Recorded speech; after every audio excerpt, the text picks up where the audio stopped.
Good morning, सुप्रभात। Chaudhary Motaram Mir memorial college of education भावेनाटी निर्माणा के यूट्यूब चैनल पे आप सभी का स्वागत है। आज अपने कक्षा बीएड सेकेंड ईयर का जो अपना सब्जेक्ट है अधिगम के लिए आंकलन का जो अपना टॉपिक चल रहा था अध्यापक निर्मित परीक्षण। अध्यापक निर्मित परीक्षण का जो नेक्स्ट पॉइंट है अध्यापक निर्मित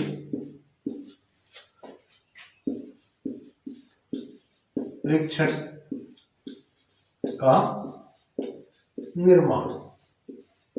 आज अपन इस पे चर्चा करेंगे। जो अध्यापक निर्मित परीक्षण जो होता है, जो शिक्षक के द्वारा जो परीक्षाओं का निर्माण करते समय सर्वप्रथम विषय अध्यापक को कक्षा के लिए परीक्षा का एक निर्माण करना होता है या करना चाहता है, जिसके लिए वह क्या है कि व्यापक पाठ्यक्रम में से जो उसने पूरे साल में सिलेबस करवाना है उसमें से जो टॉपिक उसने करवा दिए है या जो प्रकरण उसने जिसमें से वह टेस्ट लेना चाहता है, जैसे कई बार क्या हार्ड टॉपिक होती है उसमें से टेस्ट लेना चाहता है, उसके लिए एक परीक्षा का निर्माण करता है। यानी जैसे कल आपको टॉपिक पढ़ाया गया या एक वीक के अंदर जितने आपको टॉपिक पढ़ाए गए उसमें से जो हार्ड टॉपिक थे उन्हें आपको रिपीट करवाना है। इसके लिए क्या है कि आपको जैसे सैटरडे को दे दे या कई बार क्या कई स्कूलों के अंदर वीकली टाइम टेबल में के अंदर भी टेस्ट डाले होते हैं, तो उस हिसाब से उसका टेस्ट वह लेना चाहता है। तो इसके लिए वह क्या है कि परीक्षा का निर्माण करता है, जिसके लिए वह जिस प्रकरण को चाहे उसको ले सकता है तथा जिन प्रश्नों की उसने रचना करनी होती है उन प्रश्नों को वह उसमें शामिल कर सकता है। फिर वह विभिन्न प्रकार के वस्तुनिष्ठ प्रश्नों की रचना करता है। यानी आपको मैंने बताया भी था आपको कि विभिन्न प्रकार के जो वस्तुनिष्ठ प्रश्न होते हैं वह इसमें सम्मिलित करता है। ये जो प्रश्न होते हैं ना, ये प्रश्न कैसे होते हैं? संक्षिप्त प्रकार के होते हैं। किस प्रकार के होते हैं? संक्षिप्त, यानी थोड़े समय में इनके उत्तर दिए जा सके, कम समय में उत्तर दिए जा सके, इस प्रकार के होते हैं। और इन प्रश्नों को बनाने के लिए वह किसका क्या रखते हैं? उसका प्रश्नों का जो रूप होता है वह क्या होता है? सरल से कठिन की ओर। कठिन यानी सरल से कठिन की ओर वह चलता है, ताकि क्या पहले बच्चा शुरुआत में अच्छे सरल क्वेश्चन उनको पेल कर पाए और बाद में उसके सामने कठिन क्वेश्चन आती हैं। यानी शुरुआत में क्या जैसे ऑब्जेक्टिव टाइप क्वेश्चन दे दिए, क्या 200 वाले क्वेश्चन, फिर थोड़ा वस्तुनिष्ठ क्वेश्चनों में उसको अलग टाइप के क्वेश्चन दिए जाते हैं। शिक्षक क्या होता है, जैसे मैंने अभी बताया भी था आपको कि इसमें विभिन्न प्रकार की वस्तुनिष्ठ प्रश्नों को समाहित करता है। इस परीक्षा का उद्देश्य क्या होता है कि जो योग्यता बच्चों में विकसित करना चाह रहा था वह योग्यता विकसित हुई कि नहीं हुई, इसके लिए वह इसका निर्माण करता है। तो उस उद्देश्य को ध्यान में रखते हुए वह बच्चों के लिए एक टेस्ट पेपर का निर्माण करता है। प्रश्न संपूर्ण पाठ्यक्रम से संबंधित होने चाहिए।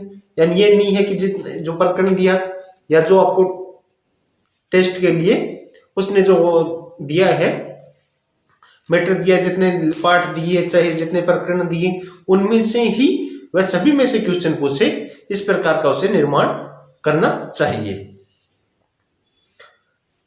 चाहे कोई प्रैक्टिकल सब्जेक्ट है तो प्रैक्टिकल सब्जेक्ट से संबंधित भी उसमें क्वेश्चन डालने चाहिए। जैसे क्या है कि जो प्रयोगात्मक शक्ति जो बालक की है वह उसमें भी विकसित कर सके और प्रयोगात्मक रूप से वह कितने सक्षम हुए इस बात का भी उन्हें पता चल पाता है। फिर क्या इन प्रश्न अध्यापक निर्मित परीक्षण का निर्माण वह क्यों करता है कि विभिन्न प्रकार के जो प्रश्न के उत्तर देने की जो उसमें कला है बालक के अंदर उन्हें विकसित करने के लिए वह इसका निर्माण करता है। और अध्यापक को भी क्या है कि इस परीक्षण का निर्माण करते समय सीमा का ध्यान रखना चाहिए और क्वेश्चन भी बालकों की कठिनाई के स्तर के अनुसार ही देने चाहिए, जिससे क्या है कि ऐसा ना हो कि कोई बालक उसे हल नहीं कर पाए और होशियार बालक उन्हें हल कर पाए। ऐसा भी नहीं होना चाहिए। जिस लेवल का उसका सिलेबस है उस लेवल का ही उसे प्रश्न बनाने चाहिए। और इस टेस्ट का जो प्रारूप होता है वह एक ही प्रकार के जिस प्रकार उससे परीक्षा के सामने जब लेगा वो या जो बच्चा परीक्षा देगा वो उस समय की जो प्रारूप होता है उसके अकॉर्डिंग ही उसे पेपर बनाने की कोशिश करनी चाहिए। जैसे क्या कि परीक्षा में बालक को जो मुख्य परीक्षा होती है उसमें बालक को आंसर देने में कोई कठिनाई अनुभव न हो। अध्यापक निर्मित परीक्षण और मानकीकृत परीक्षण, इन दोनों में बहुत सारे अंतर पाए जाते हैं। ये अंतर क्या क्या होते हैं इस पर भी अपने चर्चा कर लेते हैं। नेक्स्ट जो पॉइंट है अपना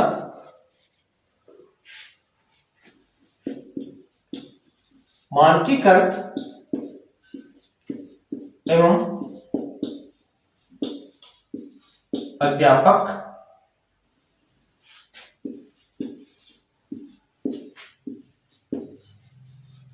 अध्यापक निर्मित परीक्षणों में अंतर। क्या क्या अंतर होते हैं?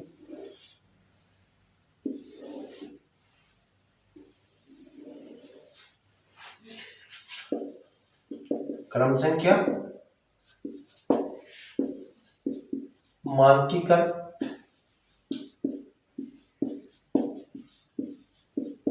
परीक्षण और अध्यापक निर्मित परीक्षण। ये क्या होते हैं? ये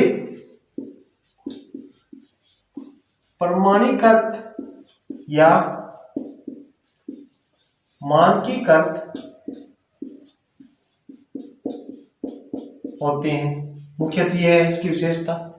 और ये क्या होती हैं? ये मानकीकृत या प्रमाणीकृत नहीं होते। ये इसमें कमियां होती है। इनमें ये दोनों में क्या है? अंतर भी है। ये तो क्या मानकीकृत या प्रमाणीकृत होते हैं और ये मानकीकृत या प्रमाणीकृत नहीं होते हैं। दूसरे इनमें अंतर क्या होता है?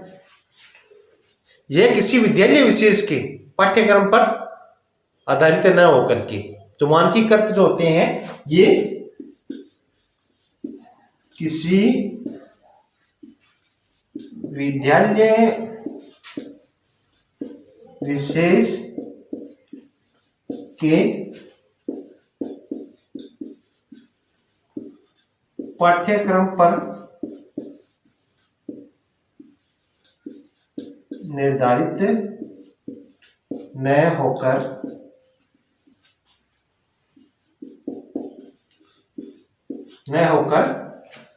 जो जैसे आपको कह दें कि माध्यमिक शिक्षा आयोग है या माध्यमिक शिक्षा बोर्ड है या पंजीयक के द्वारा जो सिलेबस तय किया जाता है स्कूलों के लिए, उन पे आधारित होती हैं, न होकर समस्त विद्यालयों के लिए ये पाठ्यक्रमानुसार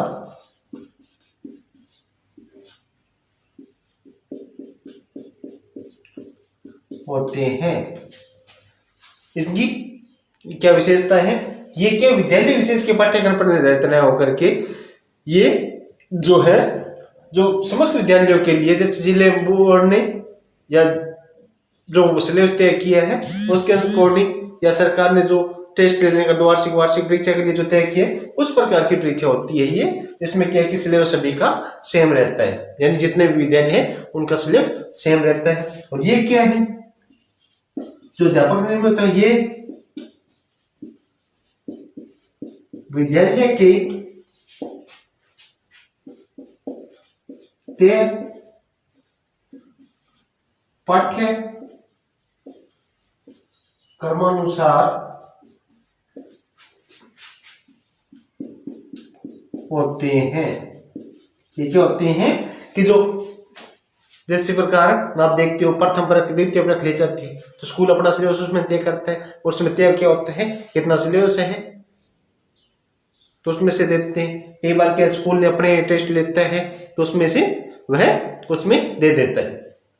तो ये क्या है विद्यालय के पाठ्यक्रम अनुसार निर्धारित होता है। फिर देखिए नेक्स्ट, देखिए इनमें अंतर।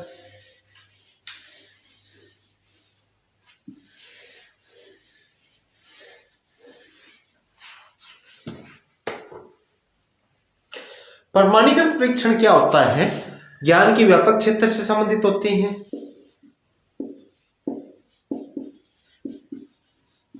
प्रमाणीकृत या मानकीकृत परीक्षण, मानकीकृत परीक्षण ज्ञान के व्यापक क्षेत्र से संबंधित होते हैं। ज्ञान के व्यापक क्षेत्र से संबंधित होते हैं। और ये इनमें क्या होता है कि अध्यापक निर्मित परीक्षण जो होते हैं विशिष्ट एवं सीमित पाठ्य वस्तु से संबंधित होते हैं। ये क्या होते हैं? सीमित एवं विशिष्ट पाठ्य वस्तु से संबंधित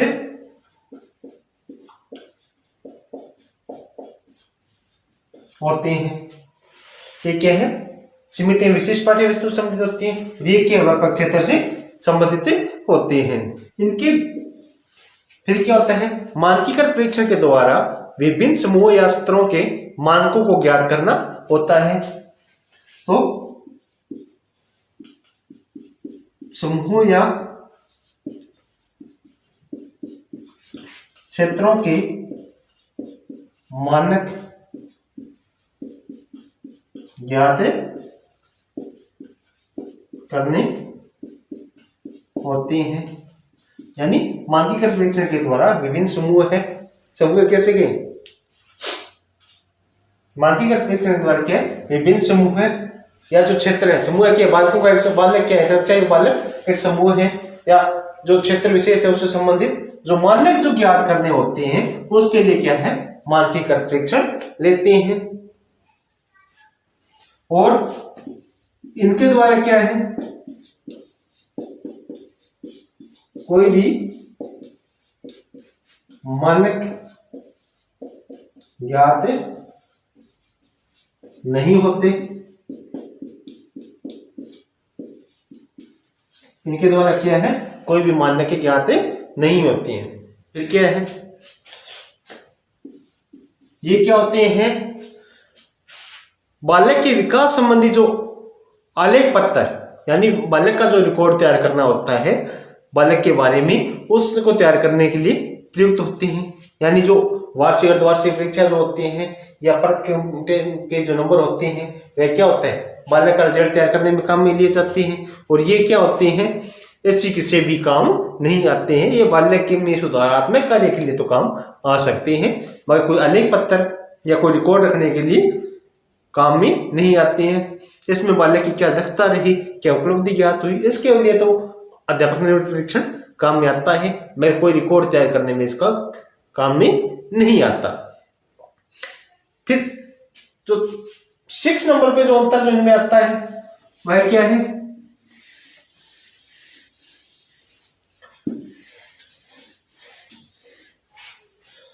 कि इसका छात्रों के वर्गीकरण, चयन एवं नियोजन में उपयोग होता है। यानी छात्रों का जो वर्गीकरण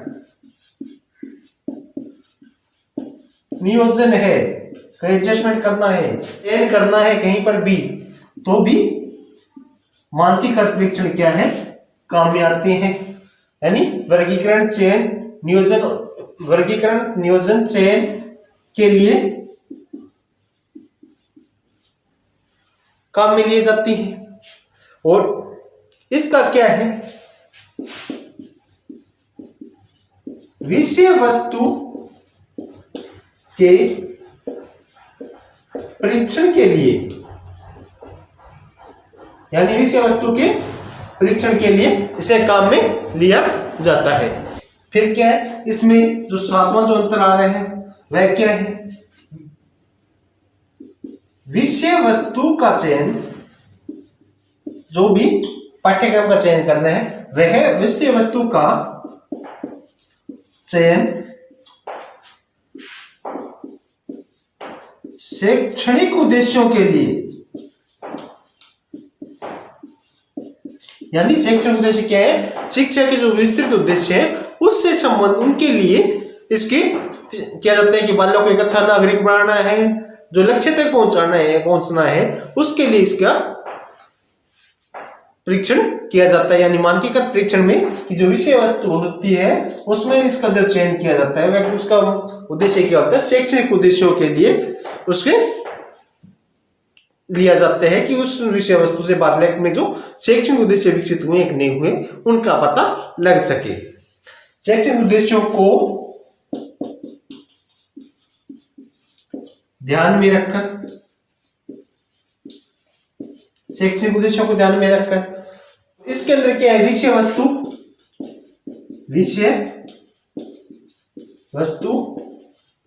चयन जो है शिक्षण उद्देश्यों को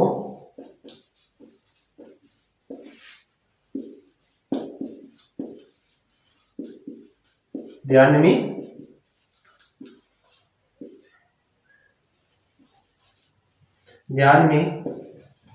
रखकर चयन की जाती है।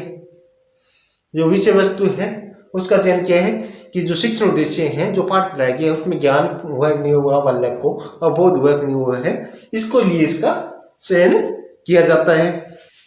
ये क्या होते हैं, इनका जो निर्माण करते हैं ये क्या है, श्रम साध्य है, यानी इन्हें बनाने में मेहनत बहुत ज्यादा करनी पड़ती है, धन की भी खर्च होता है और समय भी ज्यादा लगता है।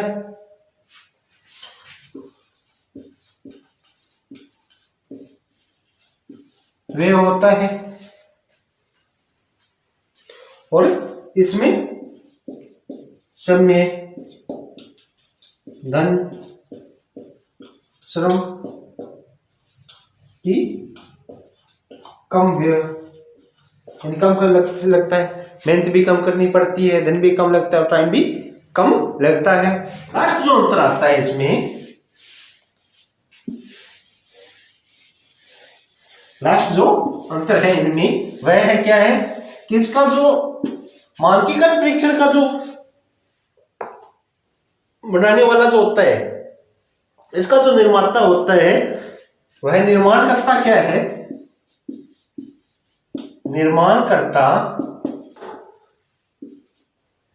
निर्माणकर्ता प्रशिक्षित होता है और सुविधा प्राप्त होता है, वह सुविधा प्राप्त होता है, यानी इसका जो निर्माण करने वाला होता है उससे प्रशिक्षण भी प्राप्त होता है और उसको सुविधाएं भी मिलती हैं। इसके लिए क्या है, अध्यापक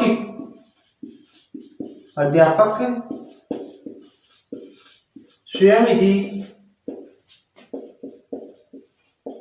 तैयार करते हैं, इसलिए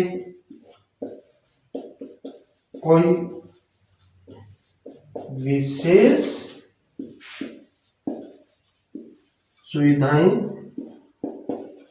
नहीं मिलती। इसे सुविधा प्राप्त से मतलब क्या है, इसमें तो कोई पैसा देता नहीं, इसको बनाने वाले को उसका मेहनताना भी मिलता है। तो ये थे अध्यापक निर्मित परीक्षण और मानकीकृत परीक्षण में अंतर। वर्तमान समय में क्या है कि जो जिस टाइप का प्रचलन चल रहा है बालकों में सुधार की दृष्टि से, तो अध्यापक निर्मित परीक्षण का प्रचलन बहुत ज्यादा बढ़ गया है, क्योंकि चाहे प्राइवेट स्कूल देखें चाहे सरकारी स्कूल देखें, किसी इंस्टीट्यूट में देखें, आज टेस्ट के द्वारा बच्चों को पढ़ने के लिए मोटिवेट किया जा रहा है और इसका कक्षा में अधिक से अधिक उपयोग हो रहा है। तो ये था आज का अपना प्रकरण अध्यापक निर्मित परीक्षण का। जो बच गया था वो पार्ट कंप्लीट हो गया। आशा करता हूँ आज की क्लास आपकी समझ में आई होगी। तो अब आज के लिए हैप्पी क्रिसमस डे। आप सभी को अच्छे से घर पे रहें, सभी को प्यार और सहयोग का उपहार दें।